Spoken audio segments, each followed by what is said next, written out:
रियासती वजीर तुम्मला नागेश्वर राव ने भद्राद्री कोत्तागुड़म जिले के आश्वरावपेट और अप्पारावपेट में पाम ऑयल फैक्ट्रियों का मुआयना किया। रियासती वजीर तुम्मला नागेश्वर राव के हमरा ऑयल फील्ड एमडी यास्मीन बादशाह और रुकन असम्बली जे आदि नारायणा मौजूद थे। इस मौके पर रियासती वजीर तुम्मला नागेश्वर राव ने 2 ऑयल पाम फैक्ट्रियों की कारकर्दगी और खाम तेल का मुआयना किया।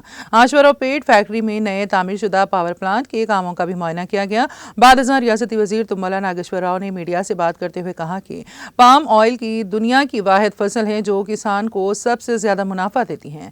उन्होंने कहा है कि पाम ऑयल की फसल की मांग हमेशा एकसा रहेगी क्योंकि इंडिया में सिर्फ 3.96 मैट्रिक टन खाम तेल दस्तयाब है। उन्होंने याद दिलाया है कि पिछली हुकूमत में इंपोर्ट ड्यूटी पर मरकज के साथ बातचीत की गई थी और किसानों को फायदा पहुंचाने के लिए कीमत में इजाफा किया गया था।